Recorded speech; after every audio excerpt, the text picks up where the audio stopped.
Yep. Hey, Charles. Hey, Mel. We're live, Charles. Yes, we are. How you doing, folks? It is Tuesday. It's the beautiful 14th of July, and it's about 6:49, coming on early as we usually do. Mel and Charlie live on Facebook Live. That would be it, bro. It's a beautiful Tuesday evening. Again, another nice, hot, muggy day in paradise. It's weird again today, the weather. Rain, stop, rain, stop, rain, stop. Yep. Unreal. But hopefully, and they're saying that the remnants of the tropical storm um, is going to block the trade winds going forward. So, man, Oh boy, that's nasty. that's Nasty. terrible. But I just hope everybody can just be careful. Um, I've been kind of like cleaning out some stuff in the house, and I found some. As a cop, you get after all these years, you get some old paperwork. Like your old notebooks. And I was Yeah. looking at some investigations I did, and boy, I tell you, I look back at it now. The simplest thing I get one investigation shows contributing factors. Environmental conditions, and I remember that day it was raining on the roadway. How the person hydroplaned right after the poly. As you're going towards Lahaina, Yeah. person plane slid into oncoming traffic. Boom, collide. Oof. Everybody gotta be careful now. Okay, the slightest things.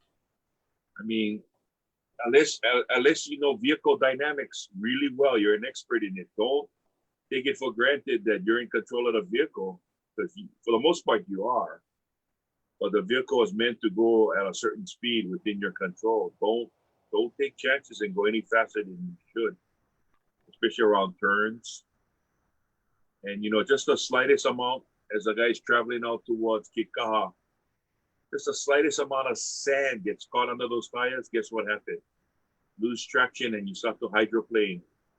And you wonder why the car feels like it's doing the hula on you back and forth, because you have no traction. You're floating on sand. And boy, oh boy, you get really bad after that. That's a horrible feeling, man. That's a horrible feeling Yeah. when the car starts to do the hula when the weather Yeah. is bad is no fun, man. It's just no fun. So anyway, tonight we are going to talk story. Thank you guys for asking about my son. His test did come back negative. He just messaged me about a half an hour ago. So we thank God for that. But again, Yeah. it just goes to show, they do practice. He assured me that they do practice social distancing and complete sanitization in the gym that he works. So that's a good thing. And and the fact that all of the employees got tested, all of the employees came back negative. So we hope that that's over. That chapter is done. And but again, it just goes back to the individual responsibility of making sure that we wear a mask and we social distance. A lot of people still not doing that, and we gotta get a handle on this thing. We really gotta get a handle on this thing, because we know about the test results being delayed. We know about the shortage of tests that we're going to be seeing coming up. So we know that the numbers that we see are going to be a little skewed because of the delay in getting the results back from the mainland. So we just got to assume again that everybody has the virus. Everybody's carrying this virus, and that you are carrying the virus. So don't go near people. Don't cough on people. Don't sneeze on people, and wear a mask. Wear a mask and practice social distancing. Again, oh, my pops is on tonight. Hey, Dad, how you doing? Um, so we got to take it upon ourselves because we don't know what the future is going to be. We don't know the numbers. We don't know how active. We know that our state's still getting cases. Today at Kamina Kids, this came out on the news tonight. Kamina Kids, um, one of the 6-year-olds tested positive. His mom was tested positive last week, Thursday. So they tested everybody, and his results came back. So the school is shut down for 2 weeks. All of the students and their families were asked to go on a 14-day quarantine. But again, it just takes one person that can spread this thing, relatively quickly. So again, wear the mask, guys. Wear the mask and take care of ourselves. Yes, my son is all clear. Thank you for asking. I get a lot of people asking, so thank you very much. Yeah, we prayed like heck last night, and because we didn't want, obviously, no one wants your kids. Yeah, you worry about them, you love them. They're so damn far away. It's frustrating. So anyway, a lot of things to talk about tonight. I'll continue on talking about the extension of the quarantine period. We did want to talk about some of the exemptions that we're hearing about. Angela Keene they talked about a little bit on the news tonight. There's exemptions at hawaii.gov. That's the email. If you want an exemption and you give a good enough story, you get an exemption. The military is exempted. There's so many exemptions. Again, flight crews are even though we know that a lot of the flight crews are testing positive, right, throughout the country. Not so much here in Hawaii, but so exemptions. I don't see the difference between a flight crew who's been traveling on that flight from the mainland and all over, in some cases to other countries. Why are they exempt? I don't get it. And then the other big thing today, I don't know if you heard, Charlie, the Federal Detention Center right there at Honolulu Airport, inmate tested positive. So that's the first inmate in the state of Hawaii to test positive while incarcerated. So as you can see, these are firsts. Yeah, these are things that we were so clear. We were in the clear, or so we thought. But this virus is relentless, I guess is the word. And if we allow them a little window of opportunity, it's going to spread. And we gotta understand that. I don't know how more we can get that point across. I mean, everybody's saying it, but not everybody's practicing it, and that's the key. Well, the question remains: if a flight attendant walks down the same pathway as a passenger tests positive, do they go from an exempt status to non-exempt status? I don't know. I know that a couple months ago, at one of the hotels here, I got a call because they had a flight crew that comes in. They, a mainland flight. They stay overnight in a hotel, and one of the pilots brought his wives. A couple of the pilots brought their wives, and the wives demanded that they were exempt as well, which we know is not true. And again, this virus is colorblind. It's occupational blind. It doesn't care who or what you do or where you're from or what race you are. If you come in contact with somebody that has this active virus, you're more than likely going to get infected. And it doesn't matter what you do or where you're from. So I question that. I think we're going to start. I think Charlie will work with Angela and try to figure out how we can get more information on what really gets you an exemption. If you know somebody, do you get an exemption? Because I'm hearing stories now where people are calling in quarantine breakers on Kauai. And I'm getting the messages, I'm getting the calls, and they call the police, and then the police later informs the caller that, they had an exemption from the state. As long as you get that email exemption, because that's how it works. You send them an email to that exemption at hawaii.gov, or COVID exemption. I'm sorry, it's COVID exemptions at hawaii.gov, and you put in your story, and then you get an email back, and that email serves as your proof of your exemption.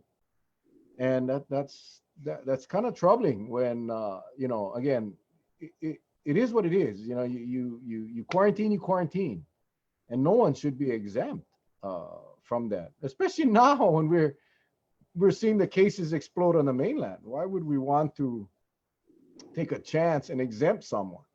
See, an exemption means they don't have to quarantine. That means they can go anywhere they want. And that's the scary part. Students, they're saying students. There's some exemptions to students coming back to school.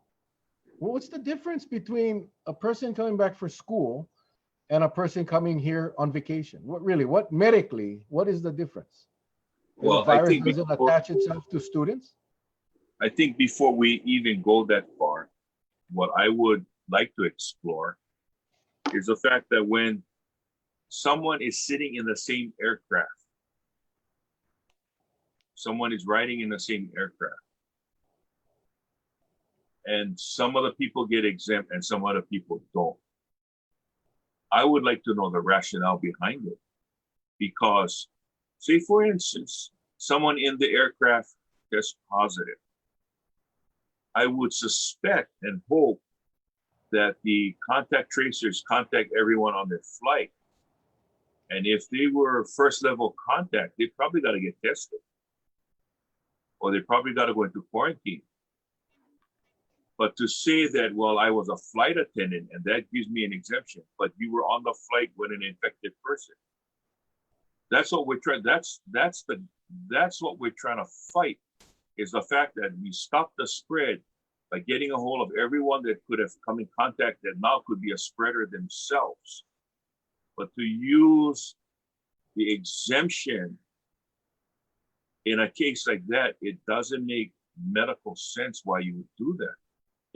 To me, it really would be irresponsible of the person to even try to hide behind that. I'm not saying that they would do it purposely, but to even use that as a reason of not to go into quarantine, that is frightening. Now, I'm not saying, so I don't want anybody to misconstrue what I'm saying. I'm not saying that that is the case, but that's the scenario that I keep on thinking in my head, that if I'm exempted and you're not, and we ride the same plane, what makes me get the exemption over you? Because you and I, we're in the same environment, right for the taking. If the virus decides to attach to either me or you, there shouldn't be an exemption. I think exemption should be given if you come on a chartered flight, like say, and you're flight crew, and only flight crews fly on that flight. Then I would see the exemption, right? Because they're all flight crews. They're not mixed in between flight crews and regular passengers. I don't see that. But when you start mixing that two together, then I don't think the exemption should apply. Yeah, I mean, I don't either. And one of our viewers is saying that it's not just the flight crew; it's airline employees. Yes. That are exempt, although they are they're allowed to go to work and back, but that's it. I just don't think that anybody should be exempt from the quarantine, period. I don't. Charlie, you bring up a good point where if you're in that plane and you're a flight crew, the pilots, they're in the cockpit, but they come in contact with the crew members as well. They use the same bathroom.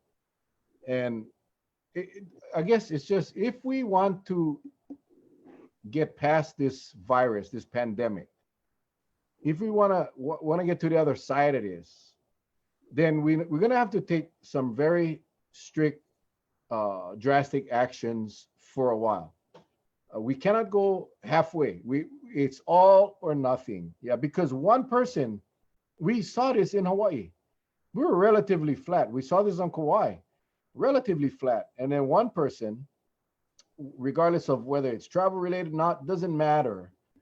The bottom line is one person can totally disrupt the whole process, disrupt the whole scenario on the island. And that if you get enough of those, then you throw the whole thing out of whack, and then you're starting all over again. And again, if we had shut down the country, if we had been more disciplined throughout the country, and until we got to a point where we were convinced that this virus was wiped out, then we would have been able to manage these reinfections a lot better. And that is where I think we failed. I think we failed. And now I see Honolulu, they want to close bars at 12 midnight now. So you cannot not close bars, but they got to stop serving alcohol at midnight because people tend to be more relaxed after midnight, but that's not true. Charlie, you know, you're a cop. I was a cop.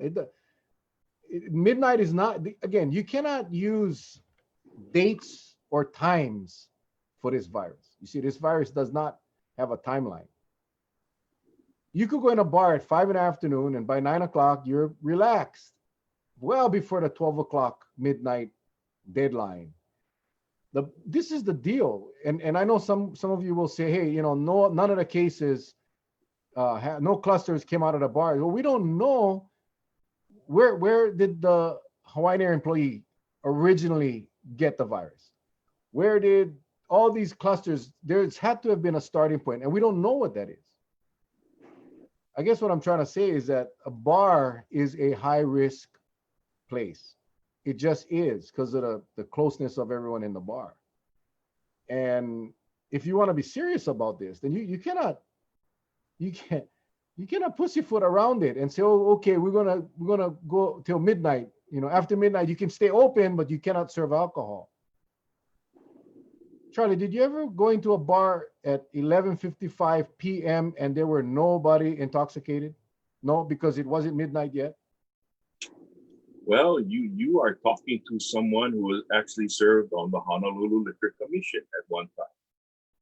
And I can tell you with great honesty, though, depending on the license, if it's a cabaret, see, cabaret license in Honolulu is till 4 in the morning.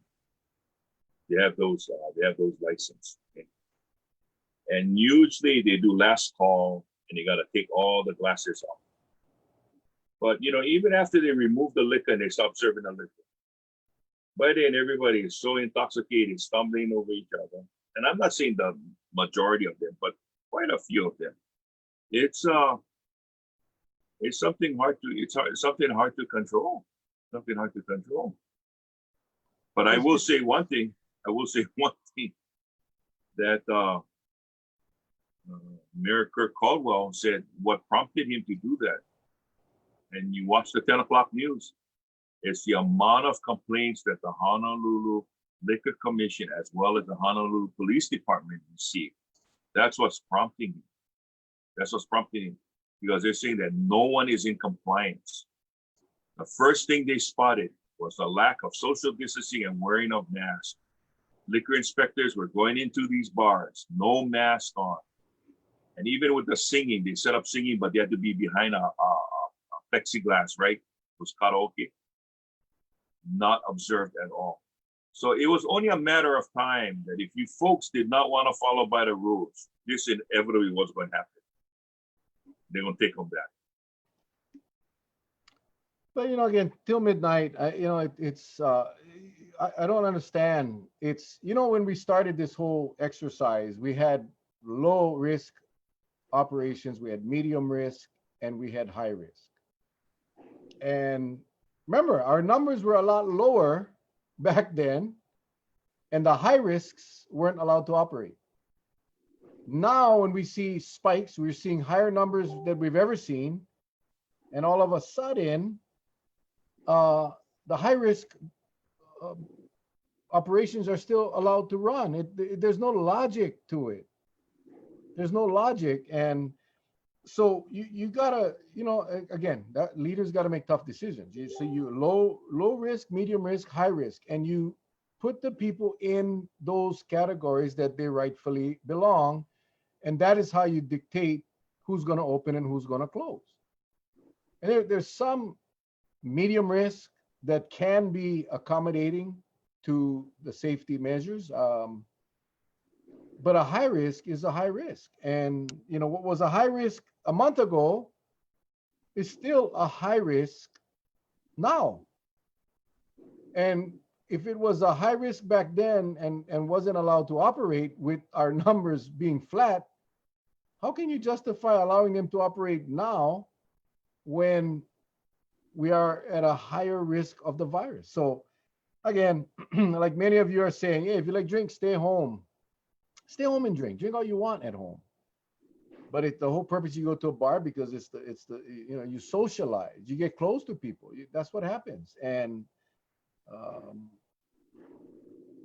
I don't get it. I don't get it. And we're gonna wait until we get more people sick. We lost 3 people died in the last week in Hawaii. 3. One of them I know, a friend of mine, and it's sad that that this is happening. And yet it seems like we are just afraid to pull back. And you see a lot of the states on the mainland are pulling back now because they and we don't want to wait till we blow up. You know what I'm saying? Let's do what we got to do now so we can open up safely at a later time. I know it's a tough one because businesses are shutting down, and we heard Senator Kochi last night. They're trying their best to put some aid and some assistance. The feds, hopefully the feds will be able to continue some of the support. I don't know. It's a tough thing, Well, and it's not going to go away soon. well, I will say one thing. There's a lot of arguments on both sides of on both sides of the aisle pertaining to this matter. I can say one thing with certainty, though. Regardless of how anybody feels, you just don't want to get tagged by this virus. That's all, because you will not outrun it. I'm very curious to find out why some people can outrun it. What do they have genetically that makes them not so much susceptible to this virus, and yet some who have no underlying medical conditions gets hit really hard. Okay. I know they talked about blood type, certain blood types, but nevertheless, I mean, would be real interesting to know. I mean, I'm kind of curious. I forgot who made mention, but this virus does not discriminate. If it goes after you, it'll go after you, and you're not going to be able to outrun it. So that I know with a great sense of certainty. And do I want to be in the area? No, no, not at all, not at all. And I just hope that people do take the time to take caution. We've been criticized, Mel, you and I, sometimes instilling fear. I don't know how that is possible, because we're just giving them information that we got straight from. It's just that we've been very fortunate. I see Dr. Miscovich has joined us tonight. Going to experts, noted experts like that, and getting the information straight from there, and replaying what he said before if you missed it, what needs to be done. So I hope and pray, and I'm just being very nice about this. I'm not here to instill fear in anybody. It's just getting the information out in case you've missed it. And for those that don't want to listen to this, then change the channel. I'm pretty sure you get Chicago PD, get Blue Bloods, get Lifetime Channel, get Hallmark. You get Christmas in July. It's playing right now. You don't want to watch us, but jump onto another channel, because I can tell you what, there are some people that do want to watch us and do appreciate what we say, and we're thankful for that. And we're going to continue to do this until we feel it's right to transition to another subject. That's what we're going to do. Well, I did ask, a couple of things I want to talk about is the schools. I get a lot of questions. My kids are all old already. And again, for those of you that came on late and are asking about Barron, his test did come back negative. So thank God for that. But a lot of people asking me what I would do. Even at work today, some of the moms were asking, "Hey, Mel, what would you do if you had a kid?" I said, I'm gonna be honest. I would not send my child to school right now. That's just me. That's the overprotective dad. I let my son play football. I let my daughter play. I organized sports to me is healthy, but I don't see an organized effort with the DOE going back to school. I don't. And I think you heard that from Senator Kochi last night as well. What started off as we're going to have a statewide plan, and now it's kind of an individualized plan. Principals are going to have the say, and they made this crazy accommodation for social distancing that someone felt 6 feet was safe enough. I mean, 3 feet was safe enough. I mean, that hell no way. I'm gonna tell you, if I had a child in school right now, I would not send them to school. I am not comfortable right now. And this is nothing against the principals or the teachers, but kids will be kids. We all were kids at one time or another. And I was a very rascal kid. And it's going to be very difficult for these kids to stay isolated from each other. I already talked about the 6-year-old at Kamaina Kids on Oahu. 6-year-old tested positive. Well, he tested positive because of his mom, but did he infect anybody in the school while he was there? He's positive for COVID, so he's infectious. So no, I think the distance learning. I think if you listen to Senator Kochi last night, they made a lot of monies available for distance learning. I think there's facilities that we have here, Convention Hall. We have neighborhood centers. Even holding outdoor classes to me would be sufficient. But I don't hear any of that. And I saw your comment, honey. I think for the older kids, that if my kids were older, juniors or seniors, and I felt that they were responsible enough to maintain social distancing and to wear their mask, yeah, I would consider sending them to school, but not the young ones. And again, you know, I say that's just my opinion. It's not based on any kind of medical science. It's just being a parent. And, you know, I love my kids and I wouldn't want to put them in a situation where they could be in danger or they could hurt someone else. That's just not acceptable in this household. So I don't know how you feel, Charlie, but that's just where I come from with this whole school issue. Well, you know, I think when we talked with the superintendents about it, there were some hybrid plans and so forth and so forth. I was for switching of days. Certain classes came to campus on certain days, so not everybody's there at the same time. And then I was for distant learning with using technology. But right now, my granddaughter, who is at Kamehameha, who's a day student, she has to go. But her cousin who lives here on Kauai is attending via long distance learning classes. So you know, that's how that particular private school is going to handle it. But I don't know. I mean, I can say this though: the moment we get one reported case of infection in the schools, right? You know that a caca going to hit the fan. Everybody going to start pointing fingers. And I think for me, instead of pointing fingers, I would like to know what is the solution, because a lot of people, you know, we're not scientists, we're not biologists, but we kind of know that if you're in close proximity, there's a good chance you can spread the thing. So we go by common sense, right? So common sense in this case can dictate. But it would be interesting to see what would the state's position be if a child gets sick. What they're gonna do? Because I know we'll get a lot of "I told you so." I guarantee you, that's gonna be flying all over the Kokonada wireless, Kokonada airwaves.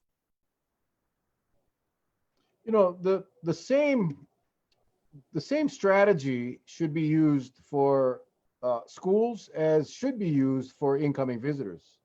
And I did ask Rhonda and Tyson to come on at some point tonight to talk about. They're both in the visitor industry, and I wanted to get their take on what the governor's announcement. But the strategy should be the same thing, right? If you're going to allow visitors to come in, then we need to make sure that the process is as safe as possible, that we have done everything humanly possible to make that safe for the local residents. Same with schools. We want our kids back in school. We want them to have the social interaction. Of course we want that. We know that's part of growing up and that's very important. But we have to do it in a way that is as safe as possible, that we have done everything humanly possible to make it as safe as possible. When you go from 6 feet to 3 feet, that's creating a huge risk. Well, yes, the union was able to negotiate that out, but why would you even have to negotiate that? Who in the world would come out and say that 3 feet is okay for kids? That, again, Hawaii, sometimes we do things that's so off the wall. No one has ever, in fact, many places are saying that it should be greater than 6 feet, but not here. We can go down to 6 feet. I mean, 3 feet. No, man, that's just, it just baffles me. And I feel for the teachers. They want to go back to teach their kids. They miss their kids. And I know this for a fact. And a lot of teachers, they want to get back in a classroom, but they want to be safe as well. Some of our teachers are up there in age. Some of them have grandmas and moms and dads, and you know, we don't want to put anybody at risk. So I don't get it. And until we have that all locked down statewide, then I'm sorry, my kid would not go to school. It just wouldn't go. The other big thing that we're hearing about is PUA and unemployment. And I know we have a lot of requests. We have tried really, really hard to, Korea is handling their school system with social distancing, plexiglass, and masks. So they have it down. Again, they have it down. Yeah, use the gyms, the school's gym as classrooms. But anyway, we have tried, in many ways, we have tried many occasions to get someone from the unemployment office here on our show, and we have not been successful, but we do want to try. But I know that's one big problem for a lot of people, and we can only wait and see now to see what the federal government is going to do in their next stimulus package. But some people are hurting big time, and I get a lot of questions about that, and I just honestly don't have the answers. We know that they had an issue with the system. We know that people have still not gotten paid. We know that there's a ton of fraud involved, that millions and millions and millions of dollars were lost to fraudulent claims. So it's the perfect storm for PUA and for unemployment. And again, we just were not prepared for this. And I'm not going to say this was malicious by any means. It was just maybe negligence. We just didn't see this coming. No one would think that in this day and age, we would get hit with a pandemic, global pandemic, that would shut the whole world really down. And who do you point the finger to? I mean, this is decades of opportunities that maybe we should have taken, but I'm not going to sit here tonight and blame anybody. We inherited this system from decades ago, and they tried their best to put it together. I don't even know what happened to the guy they put in charge of it. He disappeared. Governor said, oh, he needed time off. I gave him time off, and we never heard from him again. I don't know. I put in a request to the state hospital, but due to HIPAA, they can't tell us if he's a patient or not. So I can't tell you. Yeah, I mean, I really don't know what happened. This state is the least transparent state, I think, in the country. It's difficult to get any kind of information. Dr. Miscovich says the risk is not as much for the health of the children, and thank God they are rarely having serious illness. They are more likely to be asymptomatic than adults.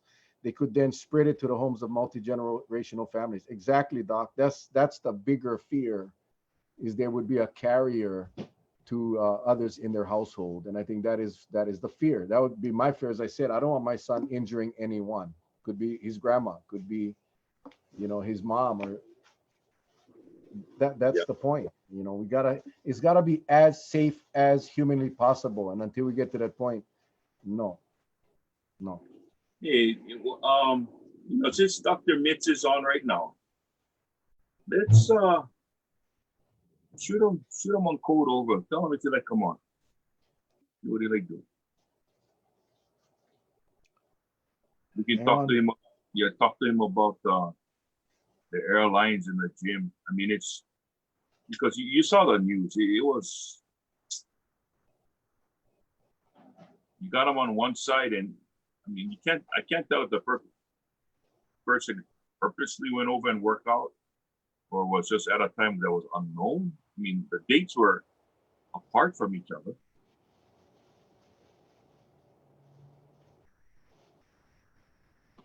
Yeah, I don't know. Again, Yeah,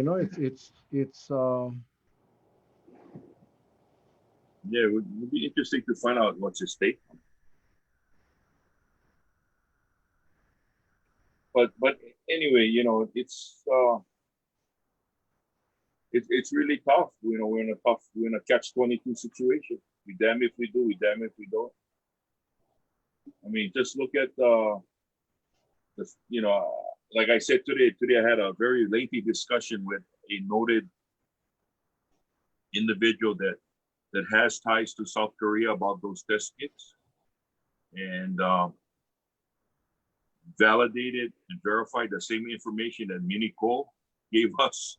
So, it's not like she made this up. It's not like we made this thing up. Two people now verified that's what happened.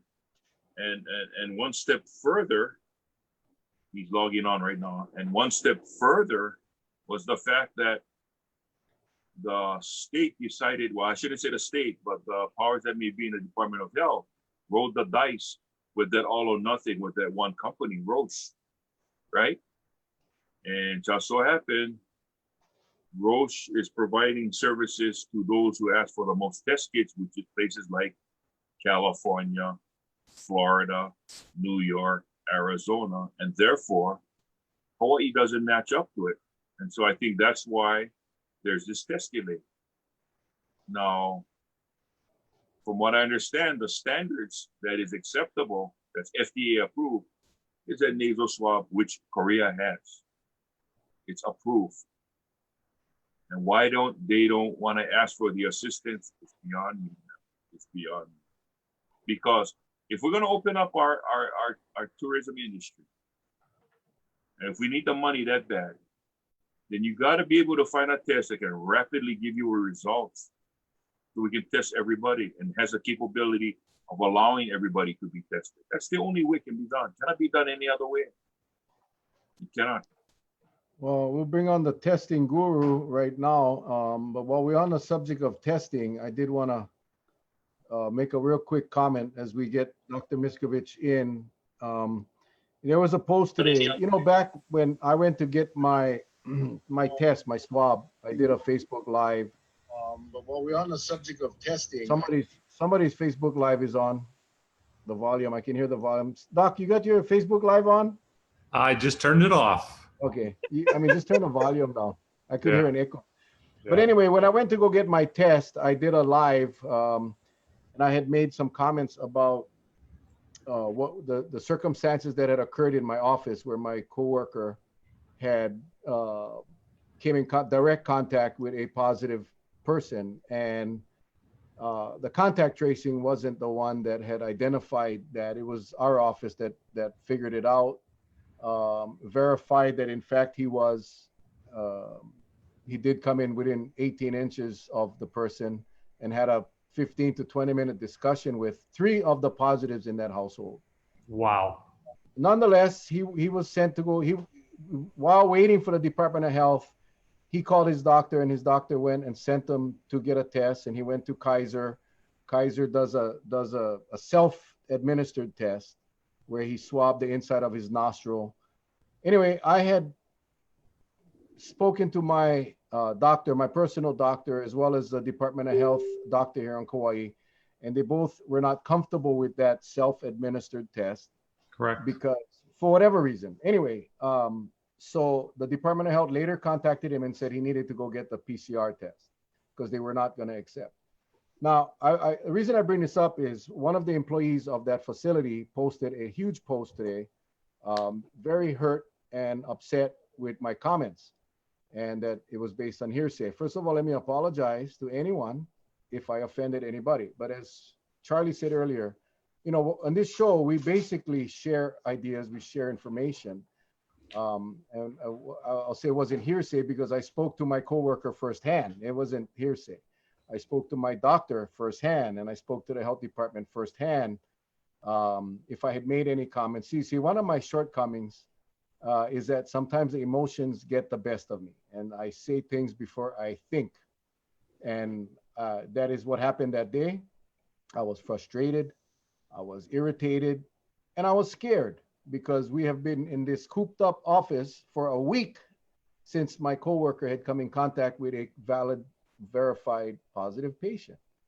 So I apologize publicly to Hivale Alistair, and I will definitely send you my phone number in a private message, and we can chat tomorrow, because there was definitely no intent to offend anybody or to hurt anybody. I was merely stating a fact that, in my opinion, that I had verified through not only my friend firsthand, but my doctor, as well as the director of, or the health director here on Kauai.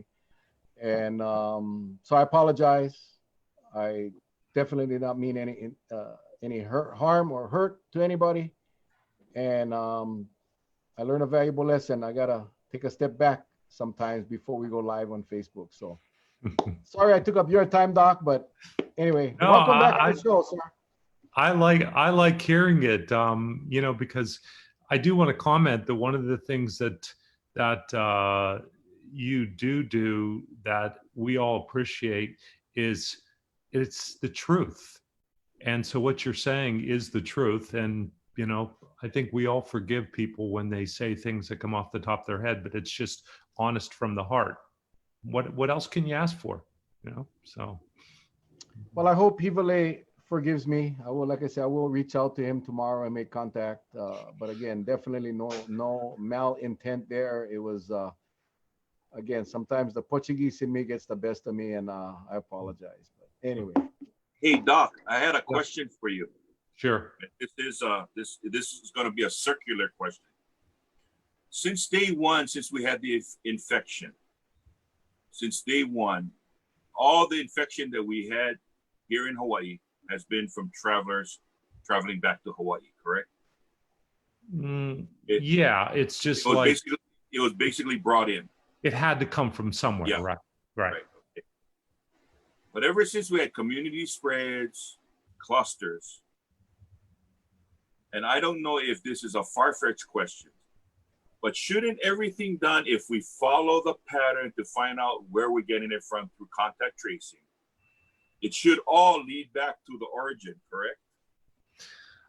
Yes, possibly, because of the fact that it's a complicated question, because we're having people continually coming I don't know if into this is a far-fetched question, but shouldn't everything done, if we follow the pattern to find out Rhonda, turn off your volume, Rhonda. It should all lead back to the origin, correct? Your volume, yes. Rhonda, your volume. Yes, possibly, I know, because hold of on. the fact that it's a complicated question, because we're having people continually coming into the Yeah, I just muted her. Go ahead, Doc. I just muted her. I cannot wait for her. that was actually getting pretty entertaining. Yeah, the real answer is that we really did a great job flattening the curve. Then the likelihood is we started to either have very small foci of people who were infected, and then, you know, they were under the curve, didn't get checked, and then they spread it. Or what I do believe happened is, remember, we were continuing to have people coming back that were not quarantined. There were a lot of people. We heard every single day how many people were on flights, how many came back, how many were visitors, how many were tourists. And the likelihood is, as the prevalence increased in the mainland, some of these people, no fault to theirs, were coming back not realizing that they were infected and continuing to bring it back to the islands.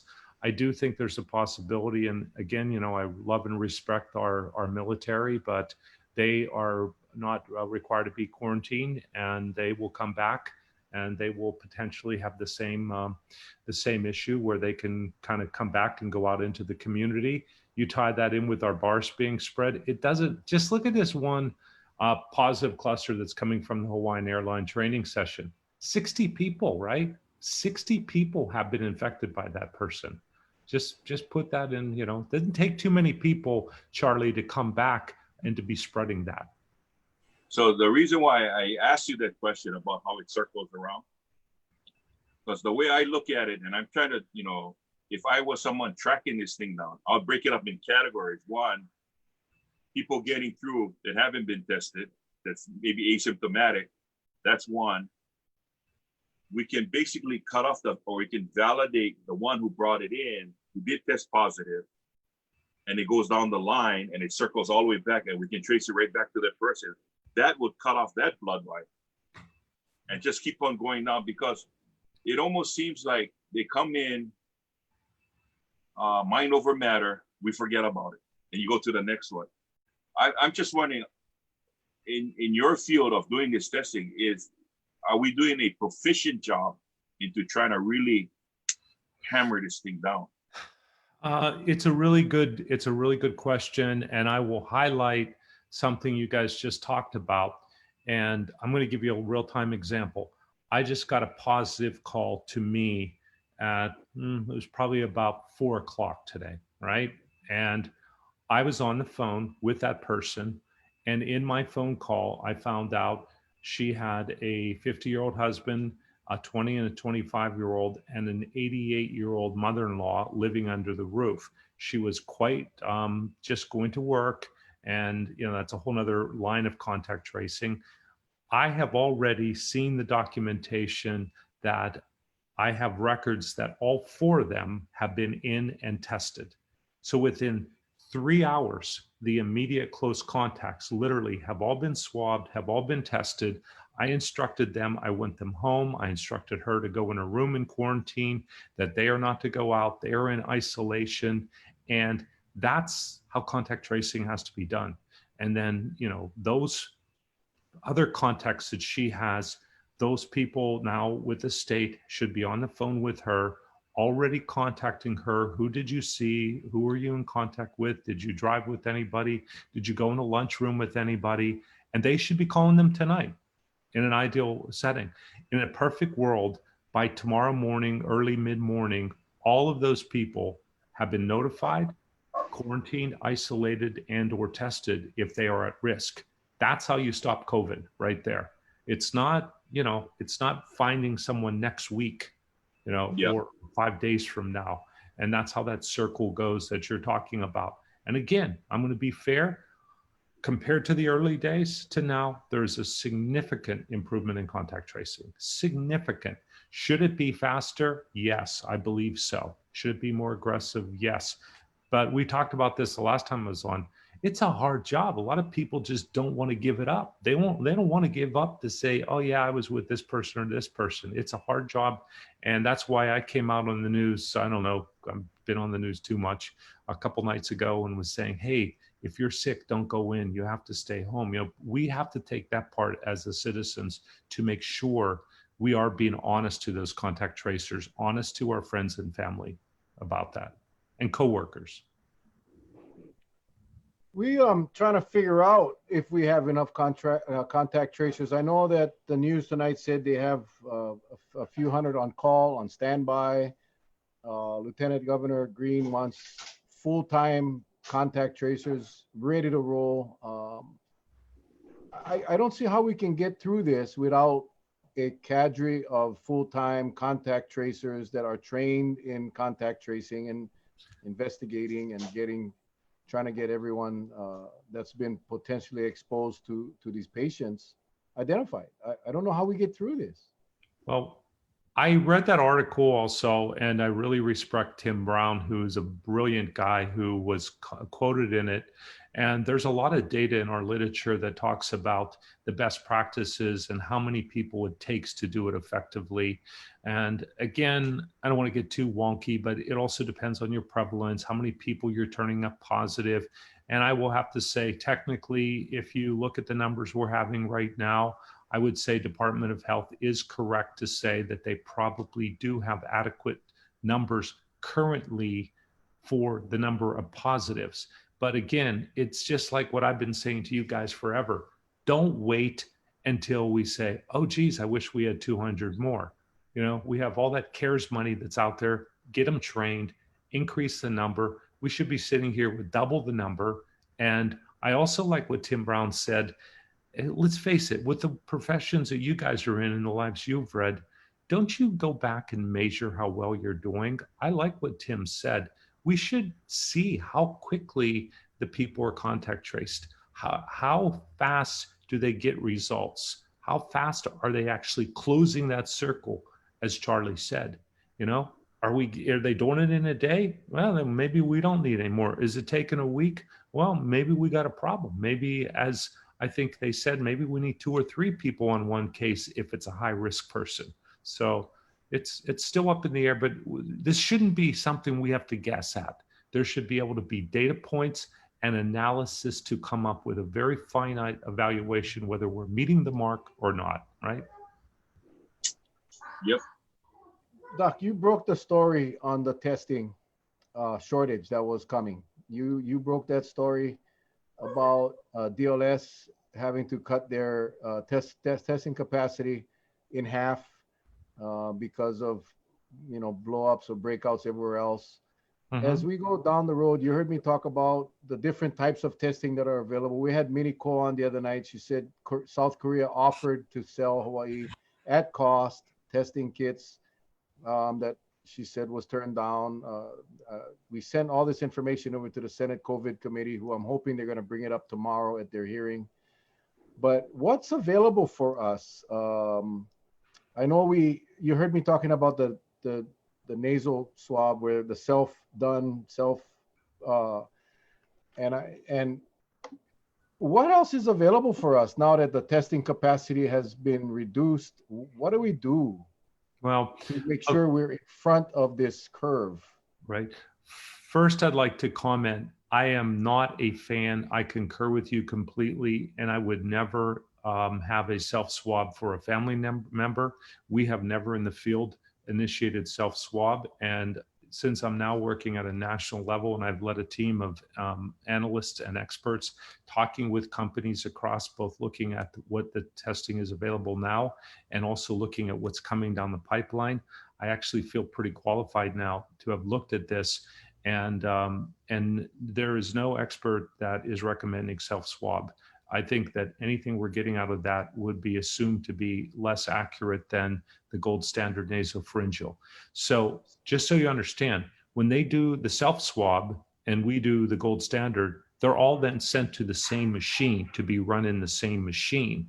What it is the location of where the virus can be found is less likely to be found in somebody's nose than it is to be way back in that nasopharyngeal area.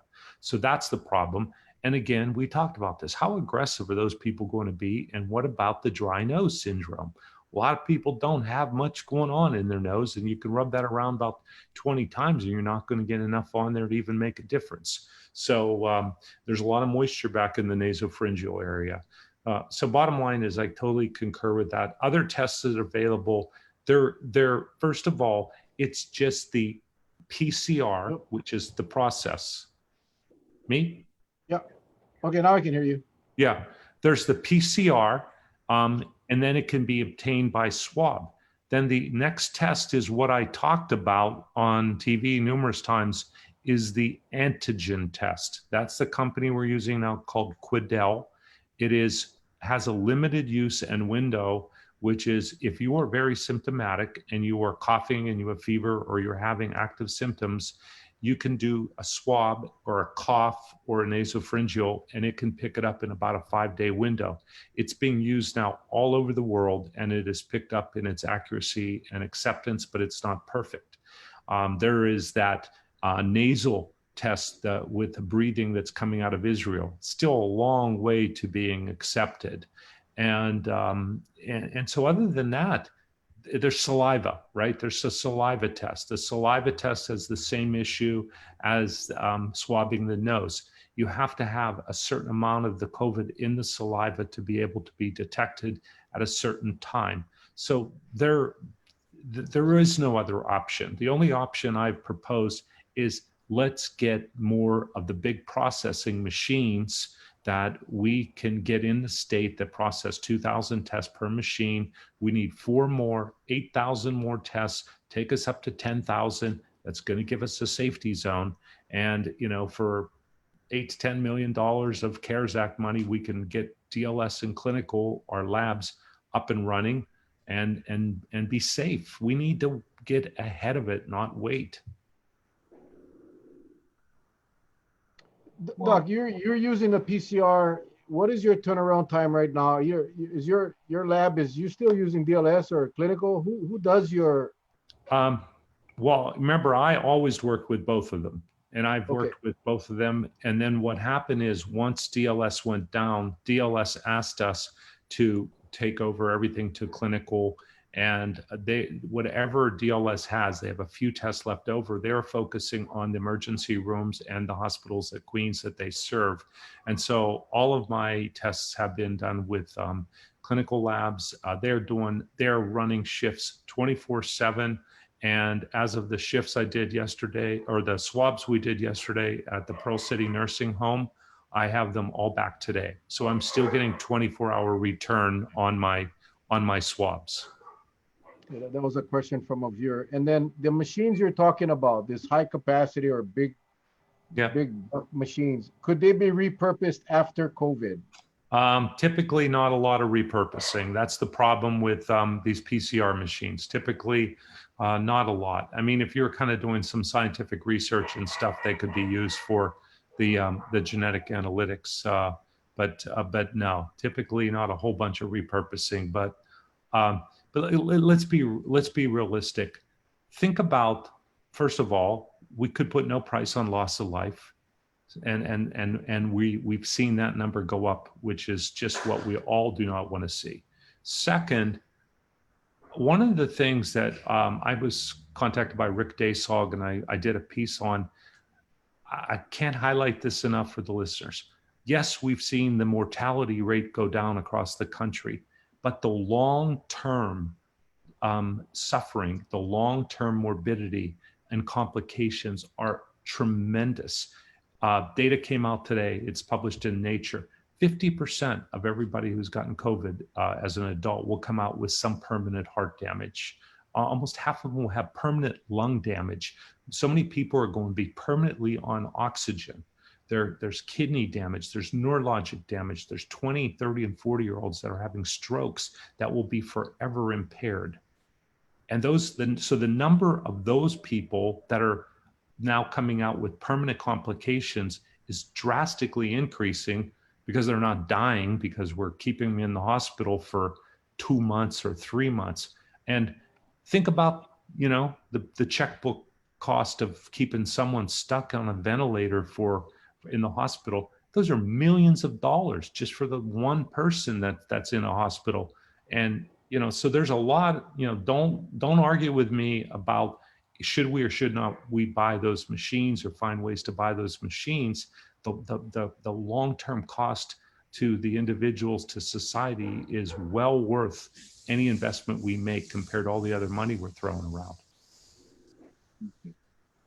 We've been talking about that the numbers of patients that are showing up on paper as the recovered haven't recovered.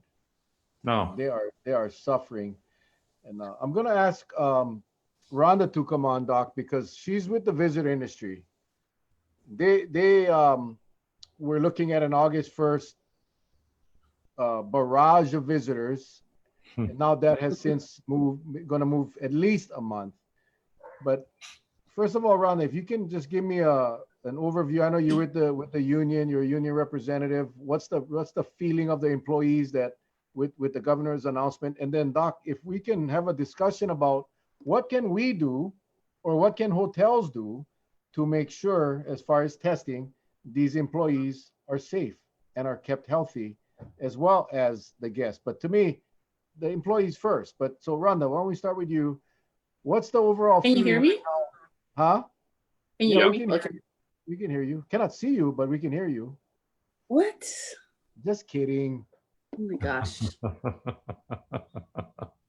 What's the feeling right now? You talk to a lot of your employees. What's the feeling right now that has been moved at least a month away? Yeah, so it's getting frustrating. A lot of people are frustrated. We did have a tentative date, as everyone knew, ourselves, as long as a lot of the hotels on the Poipu area had a tentative date of August 1st. And then the announcement came, and now we're pushed back to September 1st. I think the overall feeling is frustrated. People are already at the point of let's get back to work.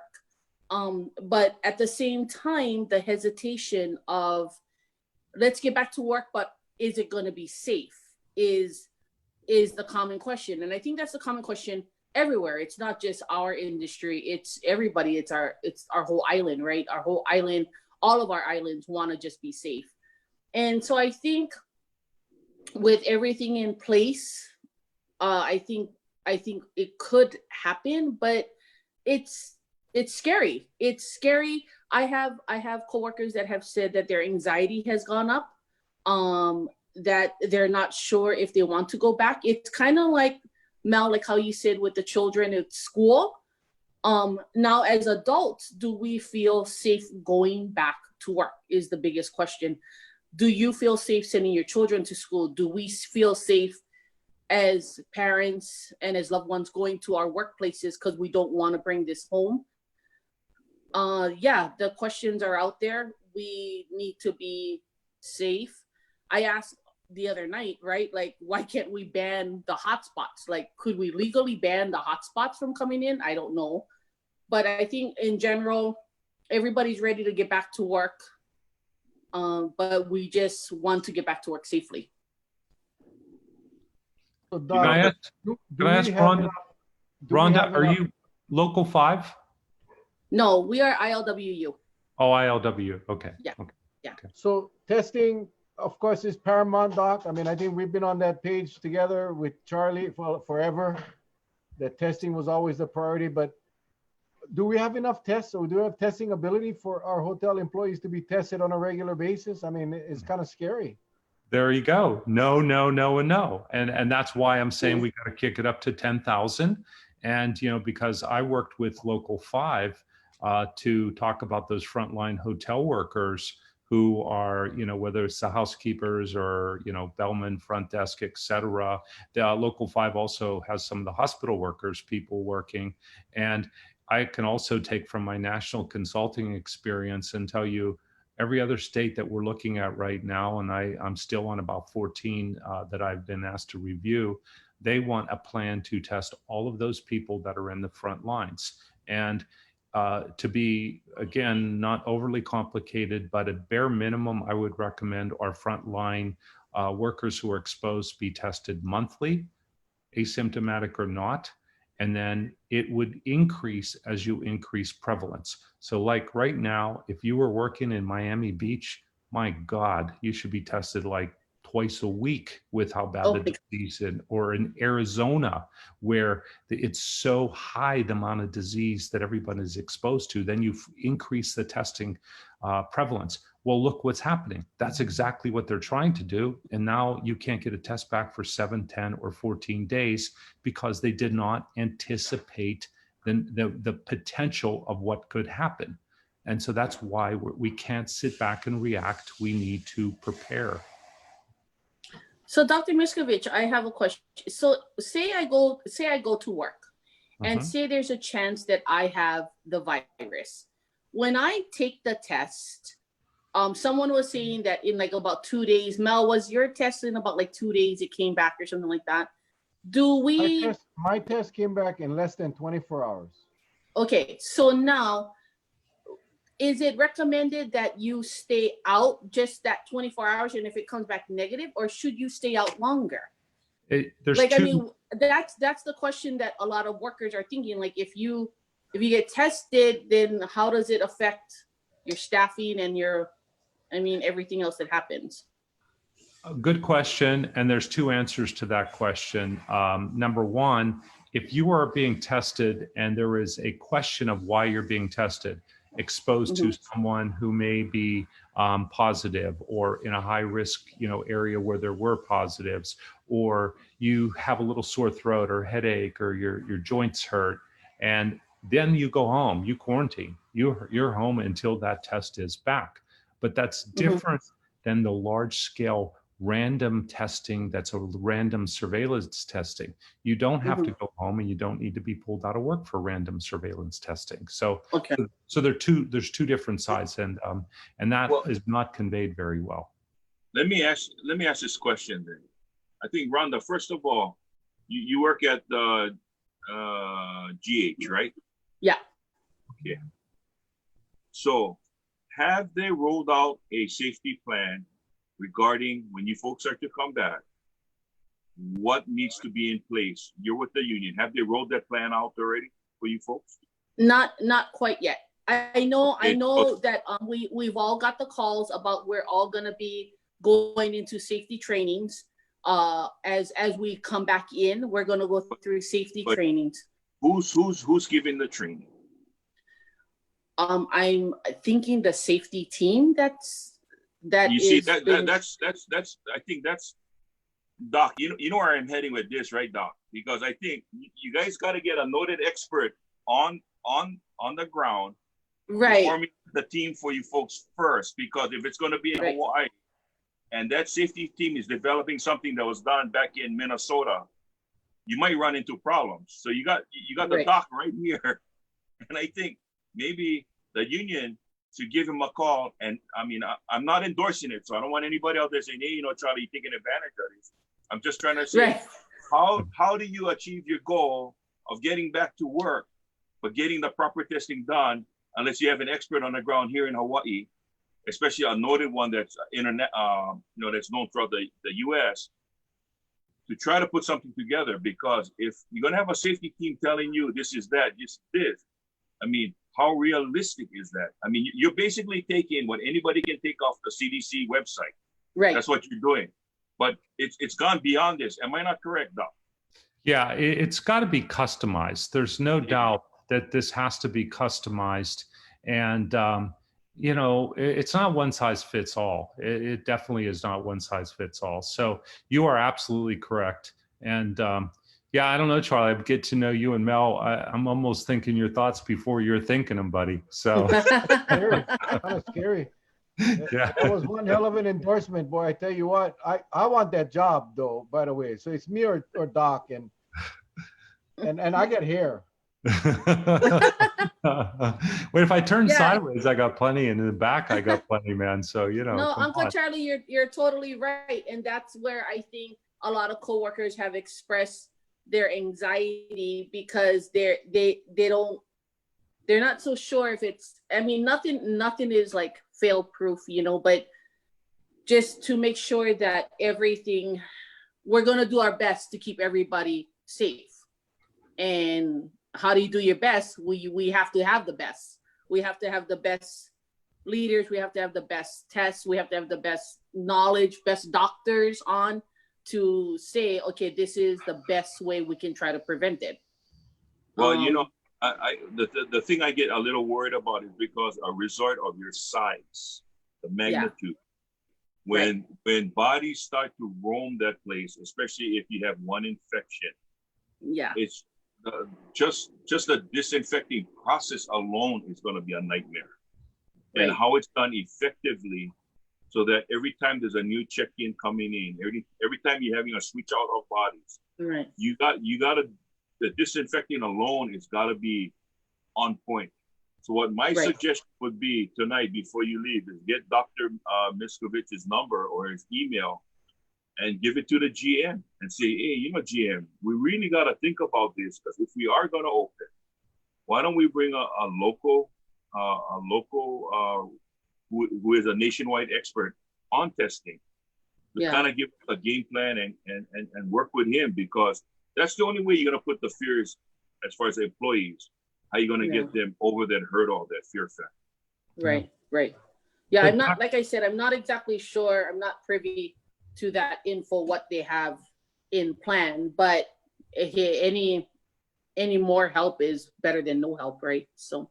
And Doctor, one quick question. With the DOE opening up,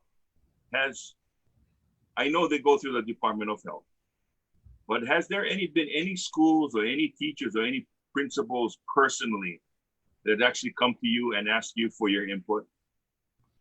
Um, on a personal note, yeah, I've had a lot of personal inquiries. I've had parents reaching out to me.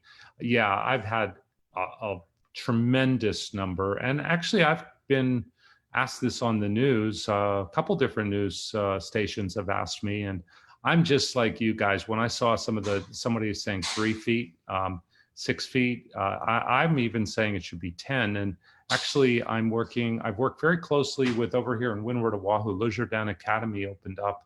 And I worked really, well, you guys know, Yep. because Earl Kim is, his brother's coming on, and really bright guy. Earl's a really bright guy, and it was a pleasure working with him.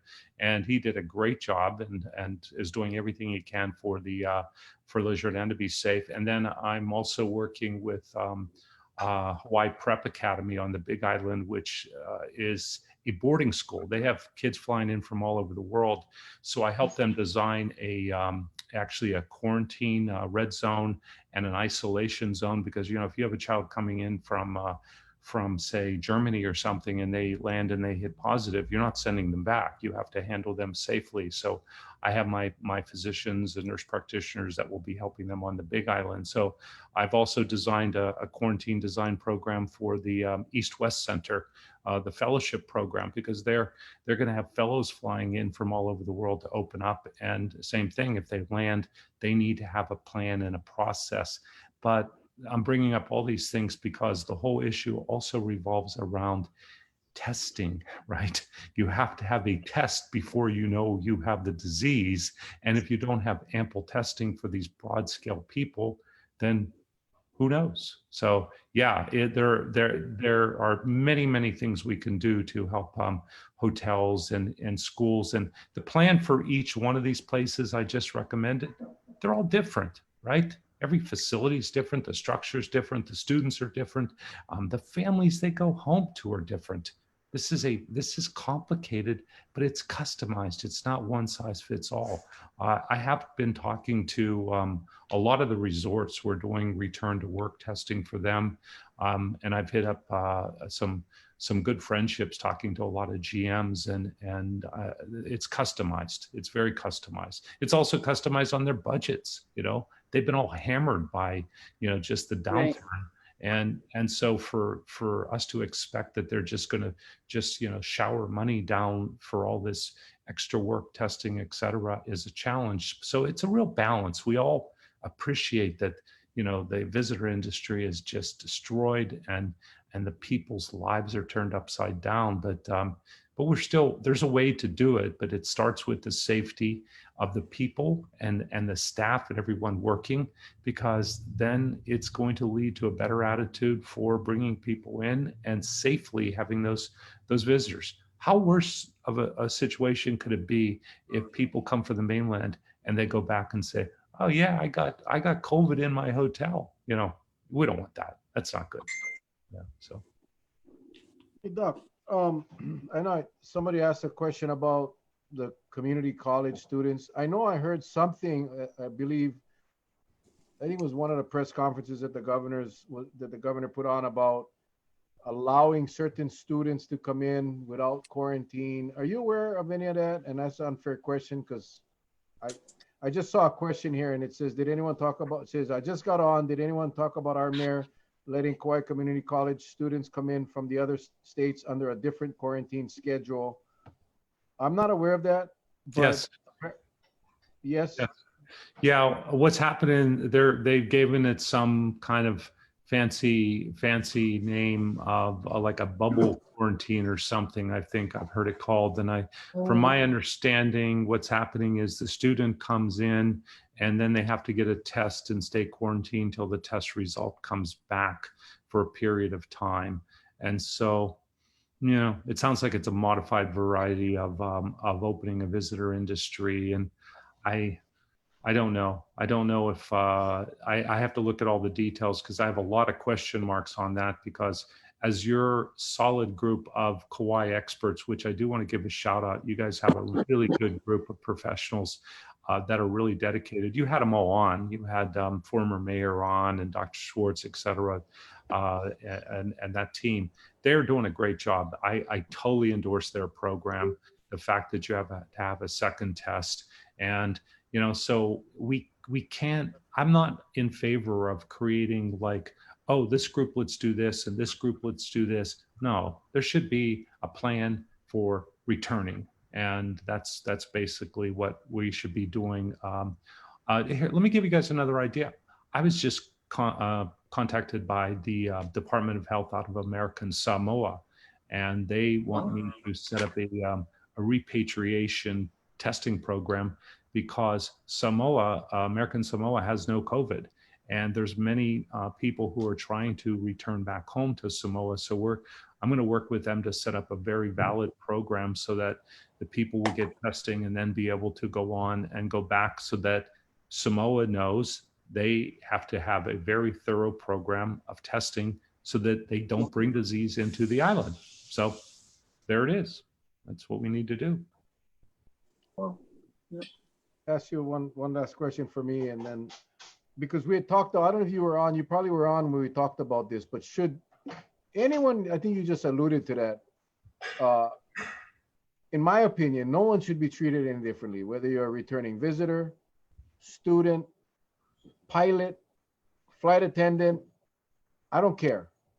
If you travel in, you should be met with the same restrictions as everybody else. I mean, that's just, I don't see how you can not do that. You know, I understand the essential worker theory. I understand, Doc, if you had to fly to Kauai to assist at the hospital, yeah, you get off the plane, you go to the hospital, and then you go to your accommodations, and you shouldn't be free to go anywhere that you want to go. I mean, am I off base? I just don't think we should treat anybody differently, especially when they're all coming off of an airplane for 5 or 6 hours or 7 hours across the country. They need to be quarantined. Well, let me give you guys a real-time example. You know that I was flown into DC as a consultant, both with national and international programs. I was there for 8 days. But believe me, I was paranoid as could be, wore my mask all the time, never went out of my room, went into the place. I mean, I told you guys what I did to drink water on the plane. I put my mask on the whole flight. All I did is got one bottle of water, tilted my mask up, chugged it, and closed it, and never took my mask off again. I wasn't going to breathe that air. No way. But as soon as I came home, I went and got tested. I got tested at day 3, and I got tested at day 7. Now I feel pretty confident right now.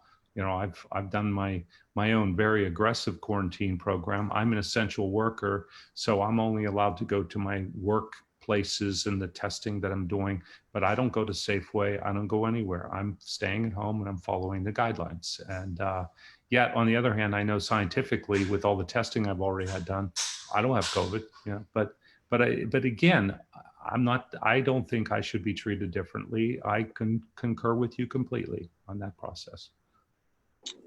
Rhonda, question. Yes.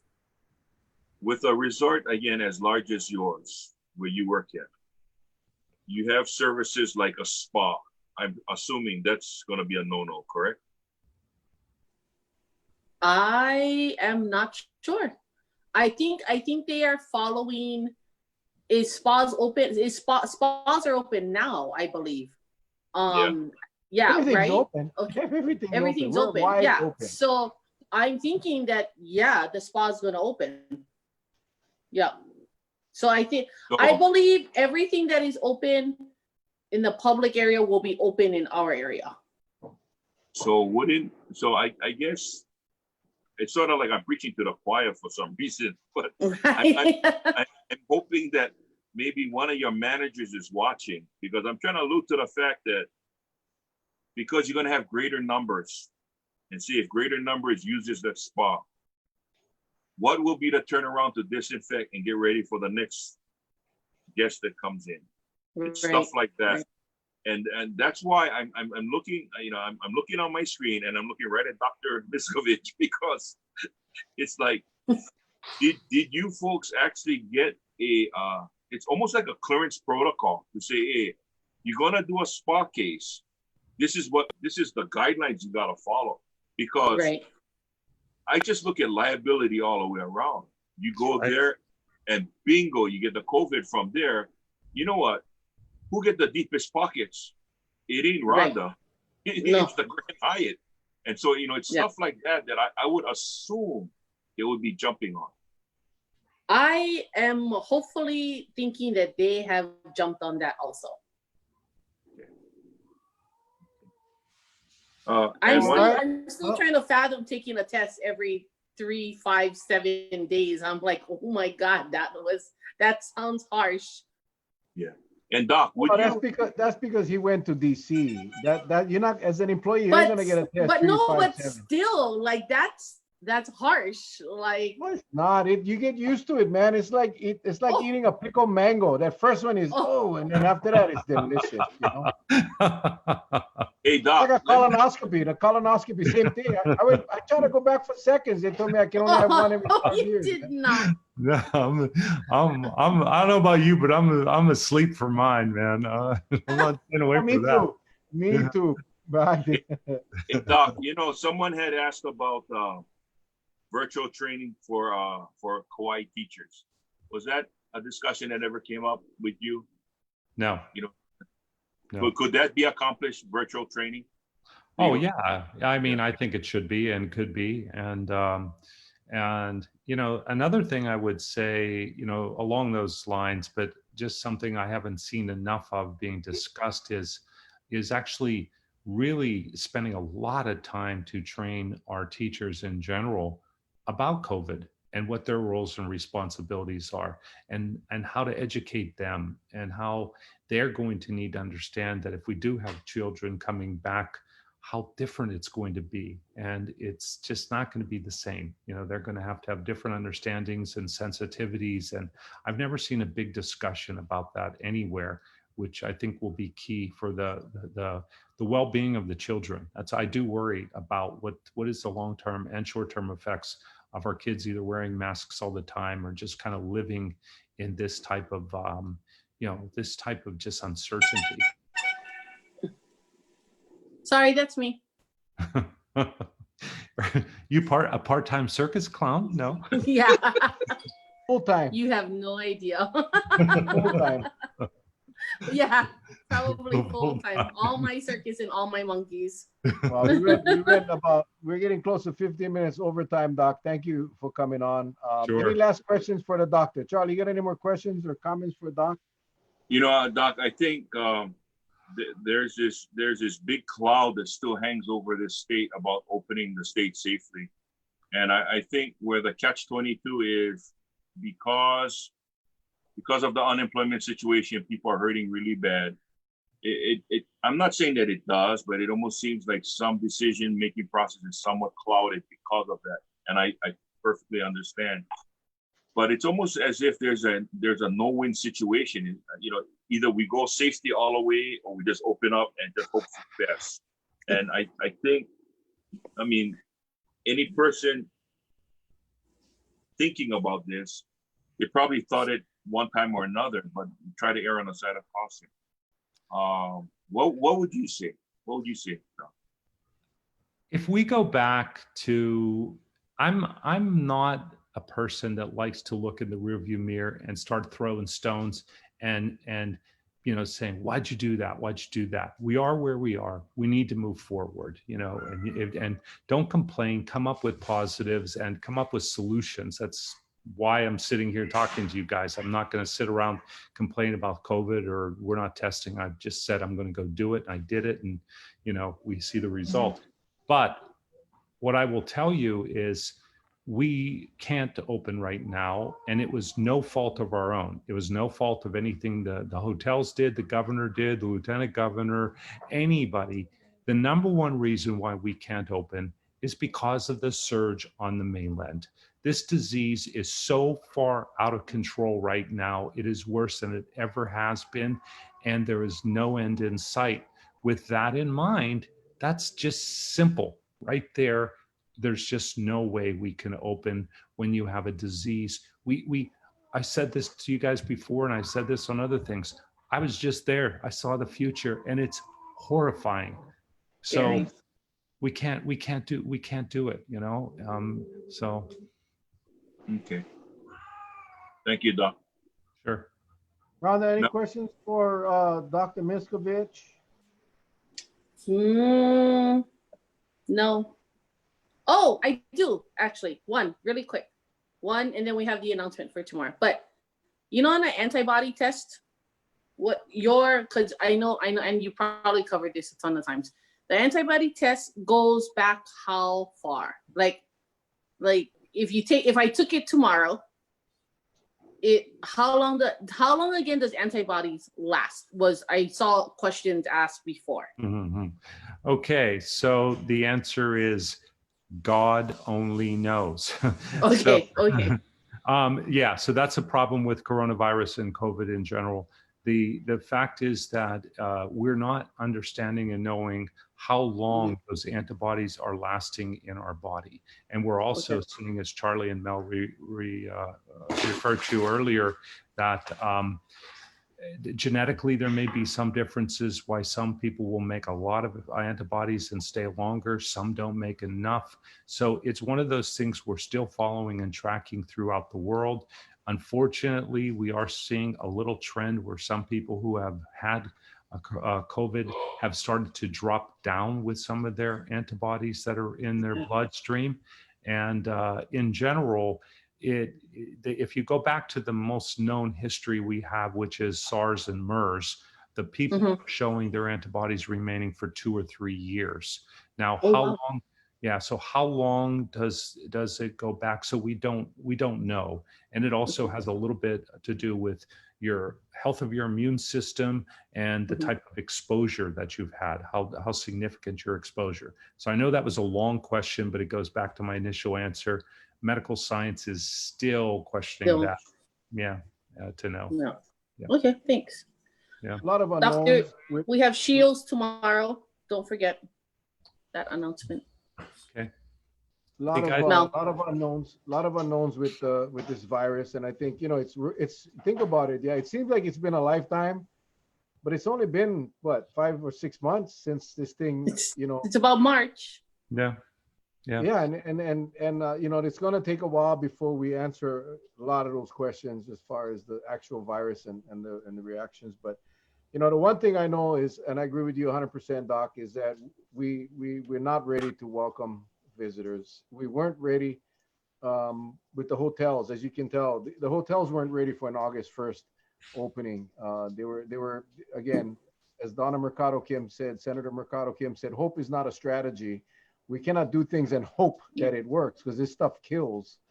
And I think that the extending of this time period is the best thing that the governor could have done for this state. So we thank him for that.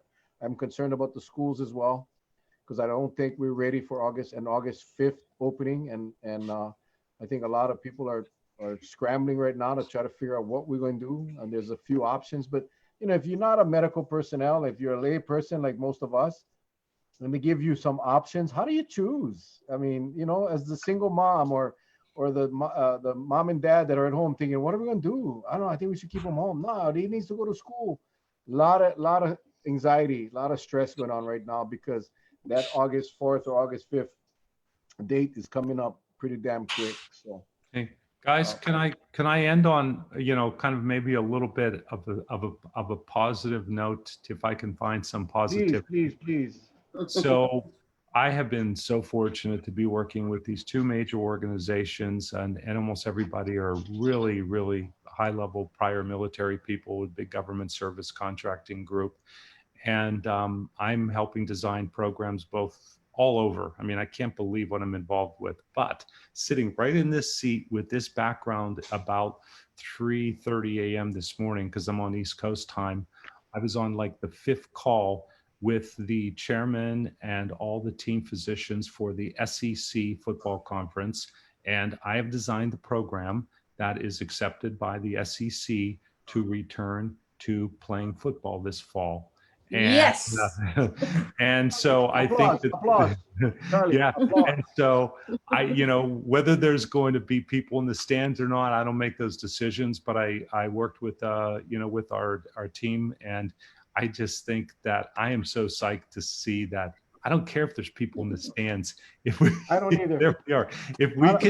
if we could get some football going out there on Yes. Saturday, and we can just start to feel a little bit like, yeah, maybe there's a little hope.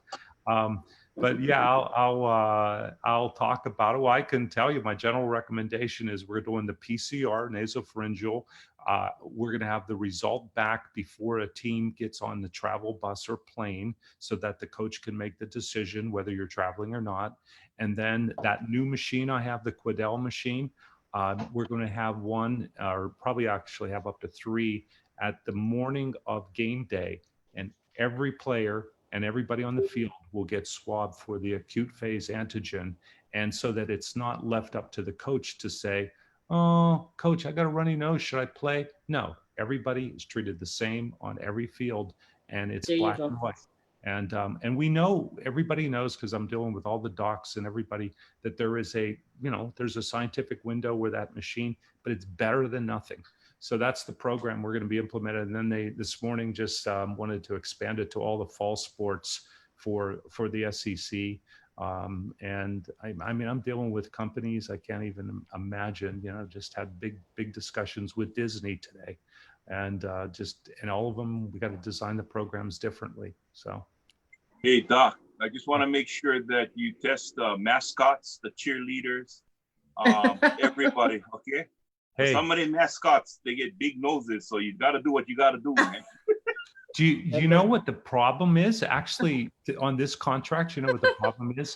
The officials, because we still want to hold officials to the same standard. And so I've designed a program where no matter where the official's coming from, we're going to find a way to get that official a test so that their PCR comes back, and then the officials will get, as well as the cheerleaders, even if there's media on the field, before the media is going to go on the field, I said that they all have to be tested too. So we're testing them all.